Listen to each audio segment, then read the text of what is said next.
দিয়ে এত সুন্দর অবকাঠামো করে আল্লাহ যে আমাকে আপনাকে বানাইলেন, আল্লাহর উদ্দেশ্য কি? একটা উদ্দেশ্য আছে না? ইল্লা লিয়াবুদুন।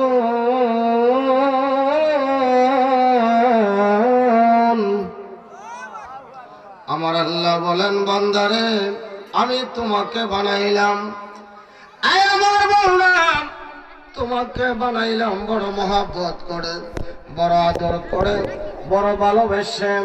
একটা মাত্র উদ্দেশ্য, বান্দা তোমরা একমাত্র আমি আল্লাহর ইবাদত করবে। জবান খুলে বলেন আল্লাহু আকবার। ইবাদত কার হবে? ইবাদত হবে আল্লাহর। আজকে এশার নামাজ পড়েছেন, মাগরিবের নামাজ পড়েছেন, ফজর জোহর আসর পড়েছেন, সেজদা কাকে দিয়েছেন? নামাজ কার জন্যে? নামাজ আল্লাহর জন্যে। আর মাত্র 21-22 দিন পরে মাহে রমজান মাস আসতেছে। রমজানের রোজা আমাদেরকে রাখতে হবে, কথা কোন ঠিক কিনা? রমজানের দিনের বেলা খাবার আসেনি? খাবার নাই? আপনাদের এলাকায় নাই তো? মাশাআল্লাহ মাঝে মধ্যে পাওয়া যায়। হোটেলে দরজা লাগায় খায়, ঘরের ভিতরে দরজা বন্ধ করে খায়, কথা কোন ঠিক কিনা? নামাজ পড়ে আল্লাহর জন্য, রোজা রাখি আল্লাহর জন্য গো, ইবাদত আল্লাহর জন্য। সমস্ত ইবাদতের মালিক একমাত্র আল্লাহ বন্ধু। এই ইবাদতের মধ্যে গো আর কাউকে শরীক করা যাবে না, একমাত্র আল্লাহর ইবাদত করতে হবে। শরীক যদি করেন তাহলে মুশরিক হতে হবে, আর মুশরিক যদি হন তাহলে ঈমান থেকে খারিজ হয়ে যাবেন, কথা কোন ঠিক কিনা? এজন্য আমার আল্লাহ পবিত্র কোরআনে বলেন, ওয়াকাদা রাব্বুকা আল্লা তা'বুদু ইল্লা ইয়্যাহ। আল্লাহু আকবার। আমার আল্লাহ কো বান্দারে আমি তোমাদেরকে বানাইলাম, একমাত্র আমি আল্লাহর ইবাদত করবে, আর কারো ইবাদত করা যাবে না। আমি আল্লাহর ইবাদত করা তোমাদের উপরে আমি আবশ্যক করে দিলাম। আল্লাহ এক। সবাই বলেন কি আল্লাহ? আল্লাহ এক। আল্লাহর কোনো শরীক আসেনি, আল্লাহর বউ ফুলাফুলি আসেনি, আল্লাহর বউ বাচ্চা নাই, আল্লাহর কোনো সন্তান নাই, আল্লাহর শ্বশুর শাশুড়ি নাই, আল্লাহর মা বাবা নাই, আল্লাহর কোনো শরীক নাই। আল্লাহ কারো মুখাপেক্ষী না, সমস্ত সৃষ্টি আল্লাহর মুখাপেক্ষী। আল্লাহ কাউকে জবাবদিহি করতে হয় না, হবেও না। আমরা জবাবদিহি করতে হবে। আমার আল্লাহ, ওই আল্লাহ ডাক দিয়ে কো বান্দারে আমি তোমাদেরকে বানাইলাম একমাত্র আমি আল্লাহর ইবাদত করার জন্য। ওই সূরা বনী ইসরাঈলের এই আয়াতের মধ্যে আমার আল্লাহ আল্লাহর ইবাদতের পরে আরেকটা ঘোষণা আমার আল্লাহ দিয়েছেন, ইম্মা ইয়াবলুগান্না ইনদাকাল কিবারা আহাদুহুমা আও কিলাহুমা ফালা তাকুল লাহুমা উফ। আল্লাহু আকবার। ইবাদত হবে আল্লাহর, খেদমত কার হবে? সবাই বলেন, জোরে বলেন, খেদমত কার?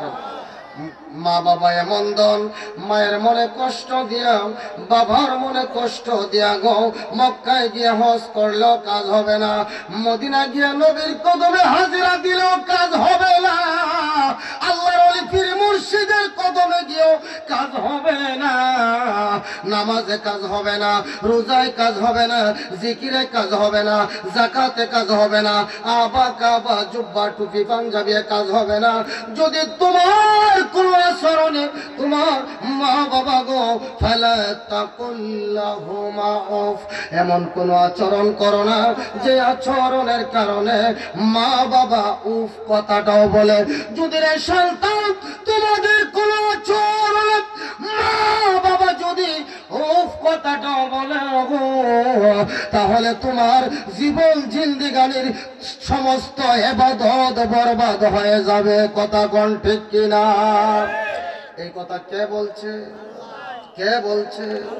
বন্ধুরে আমার, আমার রাসূল বলেন হুমা নারুকা ও জান্নাতুকা, মা বাবা তোমার জান্নাত, আবার মা বাবা তোমার জাহান্নাম। মা বাবার যদি সন্তুষ্টি হাসিল করতে পারো তাহলে তোমার জান্নাত, মা বাবা যদি অসন্তুষ্ট হয় তাহলে তোমার জাহান্নাম ছাড়া আর কোনো ভয় নাই। আল্লাহু আকবার বলেন। ওই মা বাবার খেদমত আমরা চাই কি চাই না?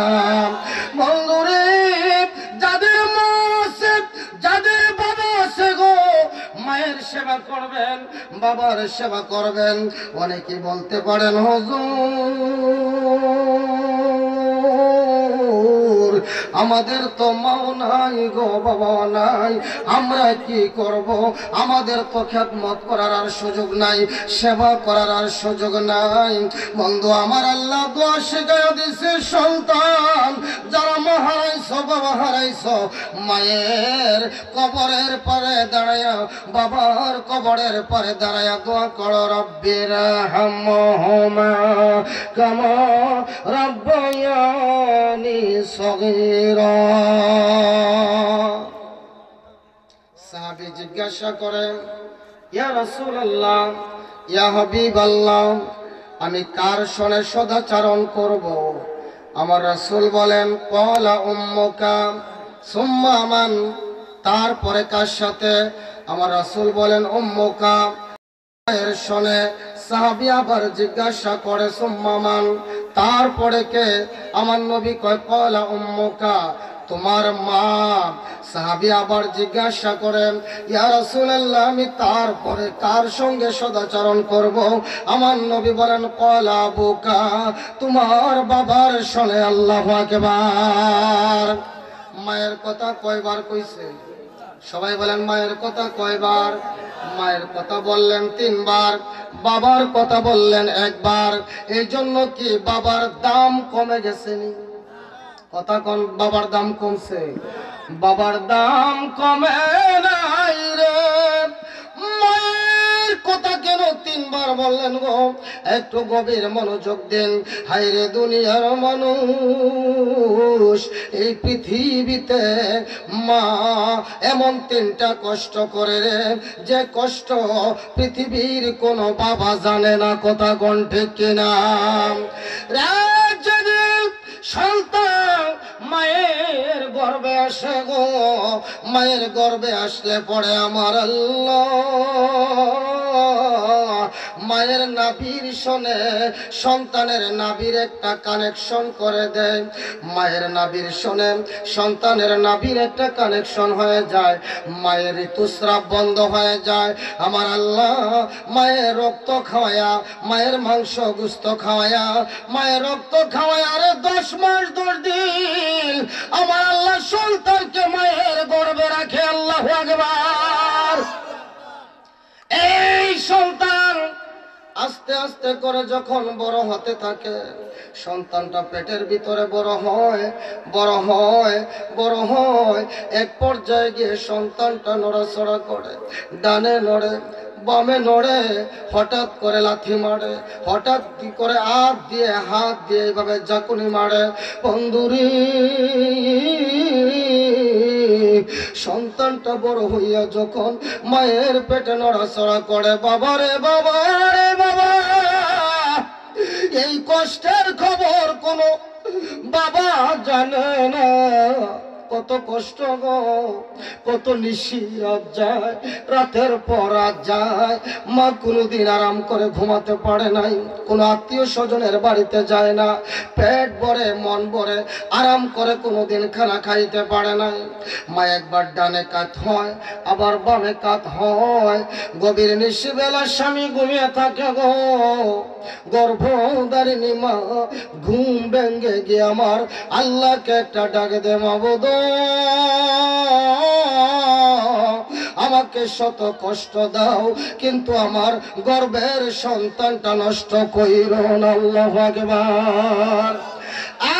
দুনিয়ার মানুষ মায়ের গর্ভ থেকে যখন সন্তানটা আস্তে আস্তে করে বড় হতে থাকে, একটু মনোযোগ দিতে হবে।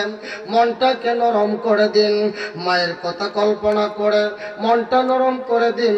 চোখের মধ্যে হালকা হালকা একটু একটু করে পানি নিয়ে আসুন। আমার আল্লাহ বলেন, কোন সন্তানের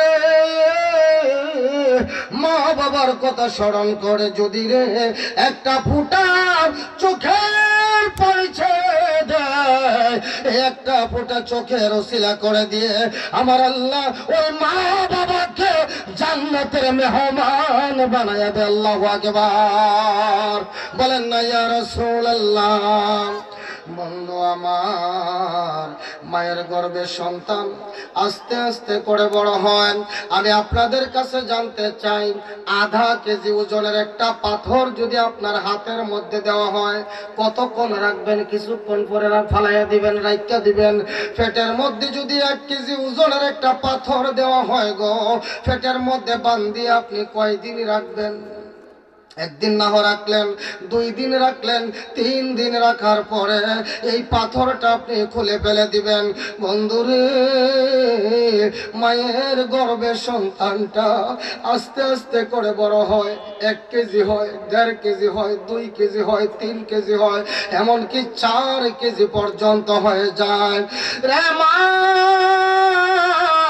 এই সন্তান পেটের মধ্যে লইয়া কত কষ্ট করে রে, এই কষ্টের খবর পৃথিবীর কোন বাবা জানেন? আল্লাহু আকবার। কোন বাবা জানে? কোন বাবা জানে না, কোন বাবা জানে না। সন্তান মায়ের পেটের মধ্যে 3 মাস থাকে দাঁড়ানো অবস্থায়। মনোযোগ দিন, গভীর মনোযোগ। সন্তান মায়ের পেটের মধ্যে 3 মাস থাকে দাঁড়ানো অবস্থায়, এরপরের 3 মাস থাকে রুকু অবস্থায়, এরপরে 3-4 মাস থাকে সেজদায় অবস্থায়। আল্লাহু আকবার বলেন।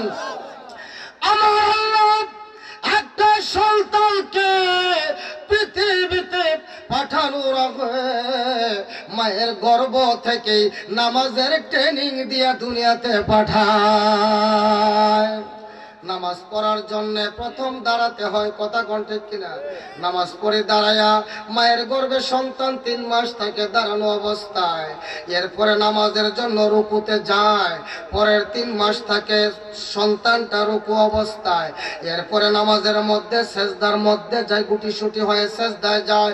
এরপরের 3 মাস 4 মাস ওই সন্তানটা মায়ের গর্ভের মধ্যে এইভাবে গুলটি হয়ে সেজদার মধ্যে থাকে। আল্লাহু আকবার। এইভাবে বাজানো কত কষ্ট করে মায়। 1 মাস 2 মাস 10 মাস যখন পার হয়ে গেল, সন্তানটা যখন দুনিয়াতে আসার সময় হয়ে গেল, আমার আল্লাহ একজন রহমতের ফেরেশতা পাঠায়। কার পাঠায়? আল্লাহ পাঠায়। কারে পাঠায়? রহমতের ফেরেশতা আসে মায়ের পেটের মধ্যে। ওই রহমতের ফেরেশতা বাজানো সন্তান সাধারণত পা থাকে নিচের দিকে, মাথা থাকে উপরের দিকে। ওই ফেরেশতা আসিয়া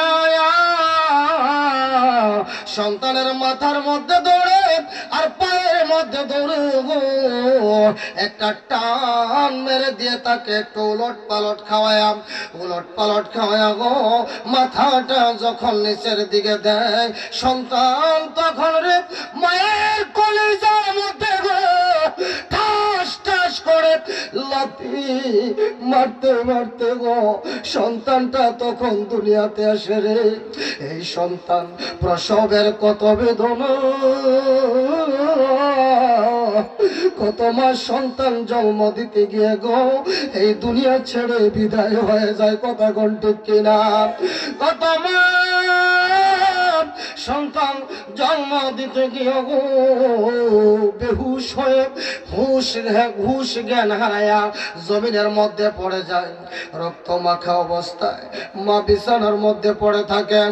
আমার রাসূল বলেন, কোন মা যদি সন্তান জন্ম দিতে গিয়া গো মৃত্যুবরণ করে, আমার আল্লাহ ওই মাকে শহীদের দরজা দান করে দেয়। আল্লাহু আকবার। মারা গো গভীর মনোযোগ দিয়ে শুনো গো, তোমাদের মর্যাদা আমার আল্লাহর দরবারে কত। সন্তান জন্ম দিতে গিয়ে কোন মা যদি মারা যায়, আমার আল্লাহ তাকে শহীদের মর্যাদা দান করে দেন। মা হুশ নাই, জ্ঞান নাই, রক্তমাখা অবস্থায় মা বিছানার মধ্যে পড়ে আছে। সন্তানটাকে পরিষ্কার করে নাভিটা কেটে তারপরে যখন মায়ের বুকের উপরে দেয়, মা জাদু সন্দের সুন্দর মুখটা দেখার সঙ্গে সঙ্গে মা 10 মাস 10 দিন কষ্টের কথা ভুলে যায়। আল্লাহু আকবার, বলেন না ইয়া রাসূলুল্লাহ। এই কষ্টের খবর পৃথিবীর কোনো মানুষ জানে না, কোনো বাবা জানে না, কোনো বাবা জানে না এত কষ্ট মায়ের। এজন্য আমার রাসূল মায়ের কথা 3 বার বলেছেন, মায়ের কান্দন যাবজ্জীবন,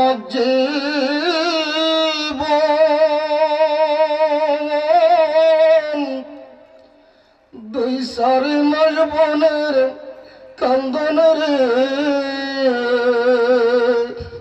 ওরে ঘরের পরিবারের কান্দন কয়েক দিন পর থাকে না। দুঃখের দরদি আমার জনম দুঃখী মা, গর্ভধারিণী, সবাই বলেন গর্ভধারিণী মা, জনম দুঃখিনী মা। দুঃখের দরদি আমার জনম দুঃখী মা, মায়ের কান্দন যাবজ্জীবন,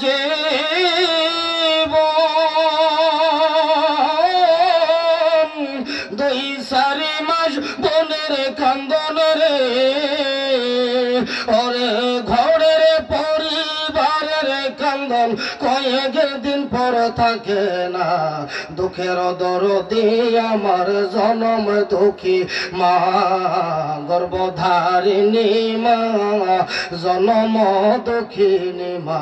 দুঃখের দরদি আমার জনম দুঃখী মা। 10 মাস 10 দিন মায়ে গর্বে দিল ঠাই, রক্ত মাংস খাইয়া মায়ের ভবে আইলাম ভাই। ভূমিষ্ঠ হইয়া আমি উঠিলাম কান্দিয়া, শান্ত করিল মায়ে বুকের দুধ দিয়া। মায়ের অপ্রভ সবের কালে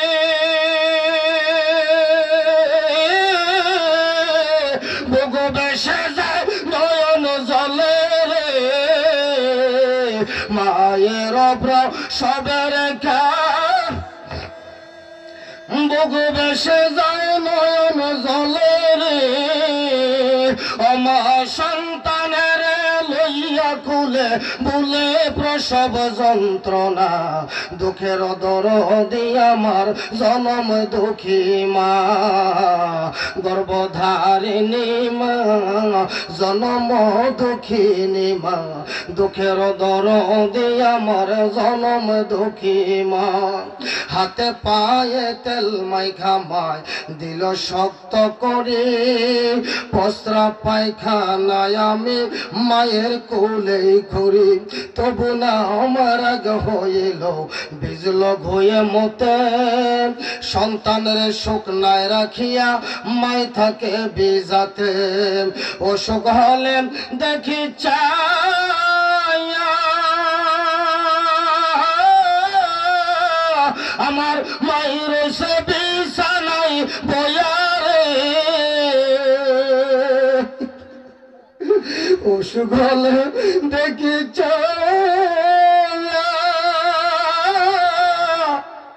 মায়ের সে বিছানায় বয়ারে, বলে আমার যাও বলয়া সন্তানের নিও না। দুঃখের দরদি আমার জনম দুঃখী মা, গর্ভধারিণী মা, জনম দুঃখিনী মা। দুঃখের দরদি আমার জনম দুঃখী মা। মানুষ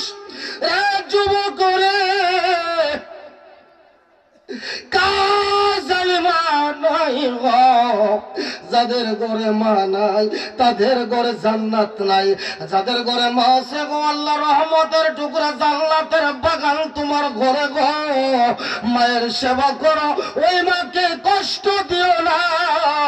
যেই মা 10 মাস 10 দিন গর্ভে রেখেছে, আল্লাহু আকবার, ওই মার সেবা করতে রাজি আছেননি সবাই? কে কে রাজি আছেন হাত তুলে দেখান।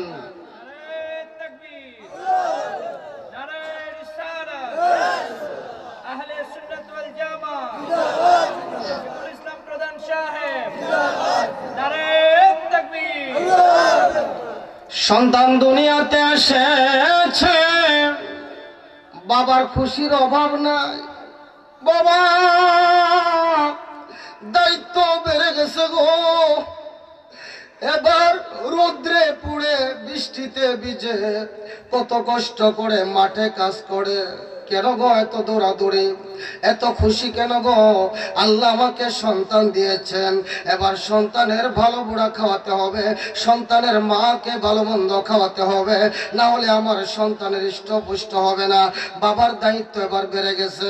বন্ধুরে, সন্তান যখন দুনিয়াতে আসলো গো, আসার পরে আমরা আপনারা যারা আছেন সবাই মিলে আমরা মায়ের বুকের দুধ পান করেছি কিনা বলেন? এখানে এমন কেউ আছেন যে মায়ের বুকের দুধ খান নাই? কতটুকু দুধ পান করেছেন? একটা ফোঁটা দুধের মূল্য দেওয়া যাবে না বাজান। আমরা যখন মায়ের গর্ভ থেকে দুনিয়াতে আসলাম, তাফসীরের কিতাবের মধ্যে এসেছে মায়ের বুক থেকে আমরা 2 বছর, কত বছর দুধ পান? কয় বছর পরে? 2 বছর। ফি আমাইন ওয়া ফিসালহু ফি আমাইন, মায়ের বুক থেকে আমরা 2 বছর দুধ পান করেছি রে। তাফসীরের কিতাবে এসেছে একটা বাচ্চা একেবারে যদি দুর্বল হয়, একেবারে যদি নরমাল হয়, একেবারে কম দুধ যদি পান করে, একটা সন্তান তার মায়ের বুক থেকে 2 বছরে 9.5 মনের উপরে দুধ পান করে। বলেন আল্লাহু আকবার। কয় মন দুধ পান করছে? 2 বছরে 9.5 মনের উপরে দুধ পান করেছি মায়ের বুক থেকে গো। ওই মায়ের দুধের মূল্য কি দিয়ে দিবেন? মায়ের গর্ভে ছিলেন, কেমন করে মূল্য দিবেন? বন্ধু, আজকে বড় কষ্ট লাগে। দেখা যায় যদি এক বাবার 4 ছেলে থাকে, 3 ছেলে থাকে, যখন ছেলেরা বিয়ে শাদী করে, ছেলেরা বিয়ে শাদী করার পরে গো এবার ভাই ভাই আলাদা হয়ে যায়। আলাদা হওয়ার পরে গো এবার মা কে কে খাওয়াইবে, বাবা কে কে খাওয়াইবে? দেখা যায় এক ভাইয়ে খাওয়ায়, আরেক ভাই কোন আমি পারতাম না। আছে কি আছে না? অথবা দেখবেন আপনি এক ভাই 12 মাস দেখাশোনা করে, 12 মাস খানা খাওয়ায়, চিকিৎসা করেন, ঔষধ দেয়, জামা কাপড় দেয়, আদর করে, আপ্যায়ন করে। আরেক ভাই দেখা যায় বছরে একদিনও খবর লয় না। হঠাৎ করে চিকিৎসার খরচ লাগছে 40,000, 50,000, 1 লক্ষ টাকা। এক ভাইয়ে দেয়, আরেক ভাইয়ে 2-4 হাজার টাকাও দিতে চায় না। আছে কি আছে না? বন্ধু, এইরকম অভাব নাই আমাদের সমাজের মধ্যে? যাদের এইরকম স্বভাব আছে রে আমার যুবক ভাইরা, কোনোদিন এইরকম করো না। যাদের মা বাবা এখনো দুনিয়াতে আছে, এই একটা ওসিয়ত আমি করে গেলাম গো, এক ভাইয়ের ঘরে আছে থাকুক, তোমার উচিত হলো তুমি সব সময় বিভিন্ন ধরনের ভালো মন্দ খাবার যখন হয় বাবাকে খাওয়াইবা, মাকে খাওয়াইবা। নতুন কাপড় তোমার পরিবার বাচ্চার জন্য কিনলে, নতুন কাপড় মায়ের জন্য বাবার জন্য কিনবা। চিকিৎসার জন্য তুমি পারো না বেশি দিতা, কম করে হলে অল্প টাকা দিয়ে হলেও তুমি সামিল থাকবা। সদাই সর্বদা মায়ের সেবা করবা, বাবার সেবা করবা। আর যদি মায়ের সেবা করতে গিয়ে, মা বাবার দেখাশোনা করতে গিয়ে কোন ধরনের কার্পণ্য করো, বখিলাতেমি করো, তাহলে জেনে রাখো গো আমার আল্লাহ ওই বখিলামির কারণে তোমার জন্য আল্লাহর জাহান্নাম ছাড়ার উপায় নাই। আল্লাহ রাসূলের একজন সাহাবী, নাম হলো আলকামা। কি নাম? আলকামা। আলকামা রাদিয়াল্লাহু তাআলা আনহু ওনার যখন ইন্তেকালের সময় হয়ে গেল, ইন্তেকালের সময় হয়ে যাওয়ার পরে ওনার সাকরাত শুরু হয়ে গেছে। আমাদের দেশে তো বর্তমানে মানুষের সাকরাত ভুলে গেছে, কেন জানেননি? একটা হঠাৎ করে অসুস্থ হইছে, নিল হাসপাতাল, ডাক্তার এমন অ্যাডভাইস দেয়, দেওয়ার শুনে কয় না রে আইসিইউতে ভর্তি করলে বুঝি বেঁচে যাবি। কিন্তু দেখা যায় ডাক্তারে কিছু আছে মরে গেছি, মারা গেছে, এটা নিয়ে আইসিইউ ভর্তি করে। কিছু আছে দম জায়গা, আমরা বুঝি না, এটা সাকরাত চলতেছে। তখন এই সাকরাত অবস্থায় দেখা যায় আইসিইউর ভিতরে ঢুকাই দিল, লাশ হইয়া বার করলো। যেই সময় তার কানের মধ্যে কলেমার তালকিন দেওয়ার কথা, কলেমা শাহাদাত পড়ার কথা, তওবা ইস্তিগফার পড়ানোর কথা, এই সময়টার মধ্যে এই মানুষটা আইসিইউর ভিতরে ভর্তি, তার কানের মধ্যে আর কলেমার বাণী শোনানো হয় না। আইসিইউ থেকে 99% মানুষ মরা আসে, শতকরা একজন আসে কিনা সন্দেহ আছে। 99% মানুষ আইসিইউ থেকে, আর মানে মরা যায় নিনে। সাকরাত চলতেছে, আজরাইল সামনে খাড়া, আজরাইল সামনে দাঁড়ানো, আজরাইল দাঁড়ায় নিছে জান নিবার লাগে নিছে আইসিইউর ভিতরে। এই সময় তার উচিত হলো তার কানের মধ্যে মুখ লাগাইয়া, যদি কথা নাও বলে তার এই সময় কর্তব্য হলো তার কানের মধ্যে মুখ লাগাইয়া কলেমা শাহাদাতের তালকিন, কলেমার তালকিন দেওয়া, তার তওবা দুরূদ তার কানের মধ্যে পৌঁছে দেওয়া, তার কানে যেন প্রবেশ করে। আল্লাহু আকবার বলেন। কিন্তু আমাদের দেশে এমন একটা অবস্থা হয়েছে, মারে নিলে, গর্ভবতী মাকে আপনি হাসপাতাল নেন, নিলে পরে বাচ্চা প্রসব হইতো, ডাক্তার এমন ভয় দেখায় যে এই মুহূর্তে সিজার দরকার। কথা কোন ঠিক না? ওই মুহূর্তে সিজার না করলে বাচ্চা এটা মারা যাবে। ভয়ের ছুটে তাড়াতাড়ি কোন আমার সন্তানের মায়া তো বড় মায়া, ভাই দরকার নাই আমার রিস্ক নেওয়া, নেন সিজার করেন, কাটেন, পেট কাটেন, কাটতে পরে এই বাচ্চা বার করেন। আমাদের বাপ দাদার আমল এটা আসেননি, মুরব্বী বাবারা যারা আছেন আগে ছিল এগুলা না। এখনের যুগে এই যে একটা অবস্থা আসছে, সাকরাত মানুষে বুঝে না, এইভাবে মানুষ ডাক্তাররা করে ডাকাতি। আশ্চর্যজনক অবস্থা হলো, এই অবস্থা হলো আমাদের। তো বন্ধুগণ, আমি মায়ের কথা বলছিলাম, নবীর সাহাবী হযরত আলকামা রাদিয়াল্লাহু তাআলা আনহু, উনার যখন সাকরাত শুরু হয়ে গেছে, এখন উনার জবান দিয়ে কলেমার তালকিন আসতেছে না। কলেমা পড়ায়, কলেমা বলতে পারে না। খবর ভালো না খারাপ? কলেমা বলতে পারে না। আল্লাহ রাসূলের কাছে খবর নিয়ে গেলেন, ইয়া রাসূলুল্লাহ, ইয়া হাবিবাল্লাহ, নবী গো, ইয়া রাসূলুল্লাহ, আলকামার সাকরাত চলতেছে, আলকামা কলেমা পড়তে পারে না নবী গো, ইয়া রাসূলুল্লাহ, এখন কি করব? আমার নবী ডাক দিয়া তার মা বাবা জীবিত আসেনি, বাবা নাই, মা আছে, তার মাকে বলো আসার জন্য। বৃদ্ধ মা লাঠিটা ভর দিয়া আল্লাহ রাসূলের কদমে হাজির। আমার নবী ডাক দিয়া কয়, আলকামার মা, তোমার আলকামা তোমার সঙ্গে কেমন আচরণ করেছে, কেমন ব্যবহার করেছে? আলকামার মা ডাক দিয়া কয়, ইয়া রাসূলুল্লাহ, নবী ও গো মায়ার নবী, আমার আলকামা যখন বিয়ে করলো, বিয়ে করার পরে বউকে এত আদর করেছে, এত ভালোবেসেছে, বউয়ের ভালোবাসায় পড়িয়া আমি মায়ের প্রতি ভালো আচরণ করে নাই, আমি মাকে কোনোদিন ভালো ভালো খাবার দেন নাই, আমার সঙ্গে সুন্দর আচরণ করে নাই, এজন্য আমার মনের মধ্যে কষ্ট। আমার রাসূল ডাক দিয়ে বলেন, কইরে বেলাল, কইরে সাহাবীরা, লাকড়ি আনো, লাকড়ি দিয়ে আগুন জ্বালাও, ওই আগুনের মধ্যে আলকামাকে আজকে আগুন দিয়ে জ্বালিয়ে দিব। আল্লাহু আকবার। সাহাবায়ে কেরাম লাকড়ি দিয়ে আগুন যখন বানাইলেন গো, বড় করে দাও দাও করে আগুন জ্বলতেছে। আলকামার মা জিজ্ঞাসা করে, ইয়া রাসূলুল্লাহ, ইয়া হাবিবাল্লাহ, নবী গো, আগুন কেন জ্বালাইলেন, কি করবেন? আমার রাসূল ডাক দিয়া বলে, আলকামার মা, তোমার আলকামাকে আগুনের মধ্যে জ্বালিয়ে ফেলা হবে। কেন গো ইয়া রাসূলুল্লাহ?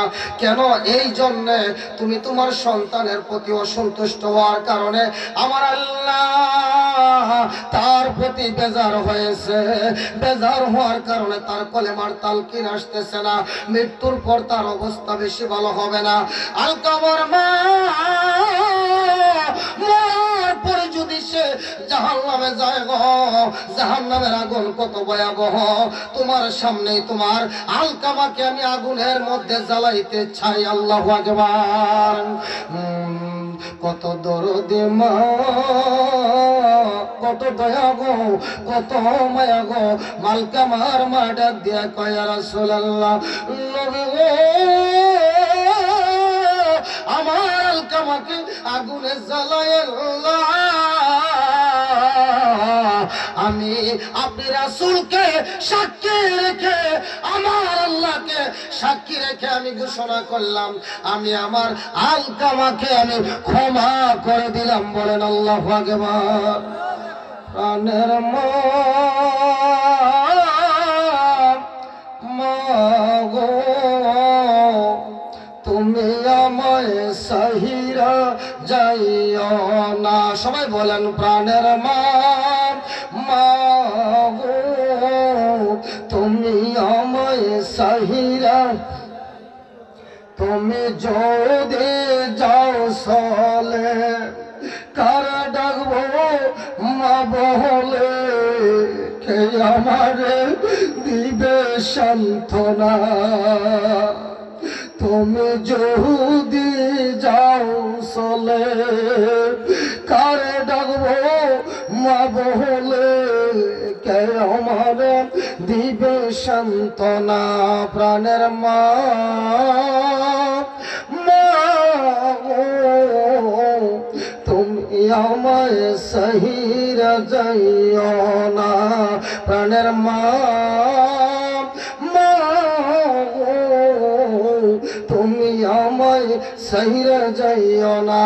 সন্তান রে, টাকা পয়সা কামাই করছো, দিন একটা ঘটনা, বেশি দিন হয় না, 1 বছর হয়েছে।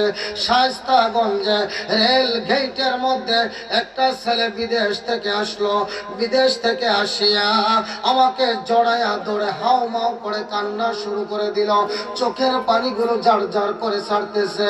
আমি ডাক দিয়া বললাম, কি হয়েছে ভাই, আপনি এইভাবে কেন কান্না করেন? হুজুর, আমার বাবার তেমন টাকা পয়সা ছিল না, আমার তেমন কোনো সম্পদ ছিল না, বড় কষ্ট করে বিদেশ গেলাম গো হুজুর। কোনদিন দেশে থাকতে মাকে ভালো ভালো কিছু খাবার খাওয়াইতে পারি নাই, দামি একটা কাপড় কিনে দিতে পারি নাই। হুজুর, মনের মধ্যে বড় আশা লইয়া বিদেশ গেলাম। বড় আশা ছিল গো, বিদেশের জমিনে গিয়ে টাকা কামাই করে এই বাংলাদেশে এসে মাকে সুন্দর সুন্দর জামা কিনে দেব, ভালো ভালো দামি দামি খাবার খাওয়াবো, ফল খাওয়াবো, ওষুধপত্র কিনে দেব। হুজুর,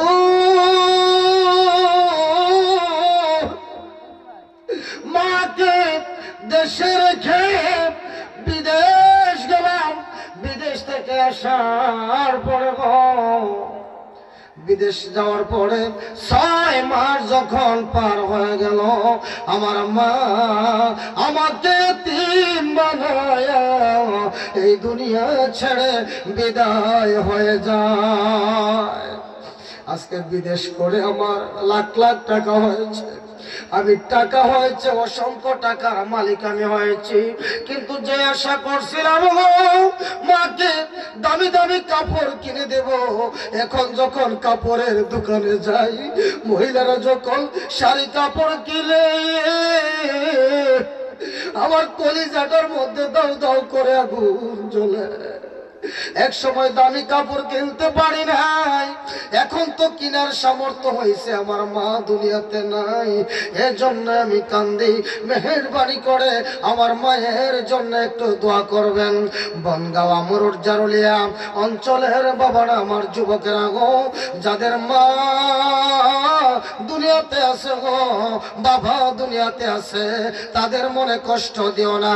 আমার আল্লাহ পবিত্র কুরআনে বলেন, ফালা তাকুল লাহুমা উফ ওয়ালা তানহারহুমা ওয়া কুল লাহুমা কাওলান কারীমা।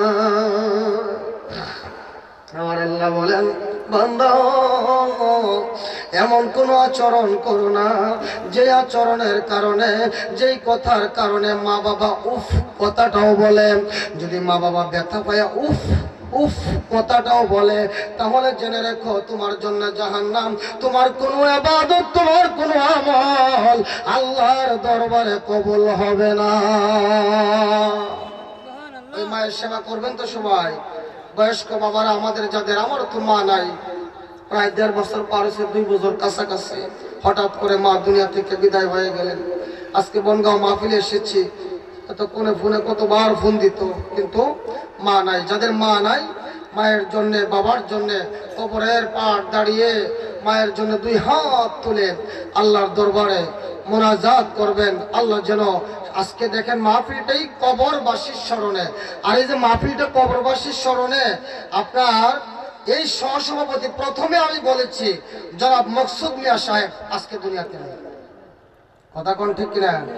মকসুদ মিয়া সাহেব দুনিয়া নাই, অথচ নামটা ওনার পোস্টারে ঠিকই রয়ে গেছে। উনি আজকে বিদায় হয়ে গেছেন, কবরের বাসিন্দা হয়ে গেছেন। আমার বাবারা, কার কখন মরণ আসে। গত পরশু দিন, গত 1 সপ্তাহ হয়েছে, আমার একজন টিচার স্টাফ, তার বাবা রাত্রে 12টায় ওয়াজ থেকে গেছে বাড়িতে গিয়ে হঠাৎ করে বলছে খালি আমার একটু ব্যথা আরম্ভ হয়েছে। ব্যথা আরম্ভ হয়েছে কইতে কইতে 2টা কাশি দিলেন, দিয়ে দমটা গেছে কিনা জীবনের কোনো গ্যারান্টি আছে? তাইলে আমরা সবাই গুনাহগার, আমরা সবাই অপরাধী, আমরা সবাই আল্লাহর দরবারের আসামি। আল্লাহ যেন আমাদের গুনাহ মাফ করেন। সকলে বলেন আমিন। তুমি তো মালিকুল কাদের, বানাও কত বাদশা ফকির, তোমার খেলা বোঝার সাধ্য কার? আল্লাহ ফরওয়ার, গুনাহ খাতা মাফ করো আমার, গুনাহ খাতা মাফ করো আমার। আল্লাহ ফরওয়ার, গুনাহ খাতা মাফ করো। সবাই বলেন তুমি তো মালিকুল কাদের, বানাও কত বাদশা ফকির, তুমি তো মালিকুল কাদের, বানাও কত বাদশা ফকির, তোমার খেলা বুঝার সাধ্য কার? আল্লাহ ফরওয়ার, গুনাহ খাতা মাফ করো আমার, গুনাহ খাতা মাফ করো আমার। আল্লাহ ফরওয়ার, গুনাহ খাতা মাফ করো। বানাইয়া হাওয়া দম, নিষেধ করলা খাইতে গন্ধম, গন্ধম খাইয়া কান্দে জার জার। আল্লাহ ফরওয়ার, গন্ধম খাইয়া কান্দে জার জার।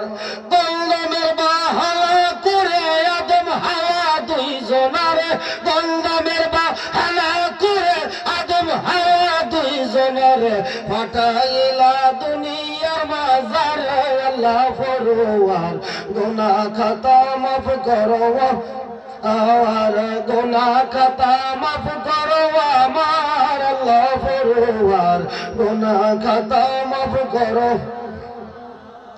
নবী ইব্রাহিমকে হুকুম করো, ইসমাইলকে কুরবানি করো, আবার তোমার হুকুমে বন্ধ সুহুরির দ্বার। নবী ইব্রাহিমকে হুকুম করো, ইসমাইলকে কুরবানি করো, আবার তোমার হুকুমে বন্ধ সুহুরির দ্বার। নবী মুসলিমা সেরো ধরে রাখিল 40 দিন ভরে, মুসলিমা সেরো ধরে রাখিল 40 দিন ভরে, অবশেষে পাইল উদ্ধার। আল্লাহ ফরওয়ার, গুনাহ খাতা মাফ করো আমার, গুনাহ খাতা মাফ করো আমার। আল্লাহ ফরওয়ার, গুনাহ খাতা মাফ করো আমার। বলেন আল্লাহু আকবার। জবান খুলে বলেন ইয়া রাসূলুল্লাহ। মুহাব্বতে দরুদ পড়ুন। আল্লাহুম্মা সাল্লি আমার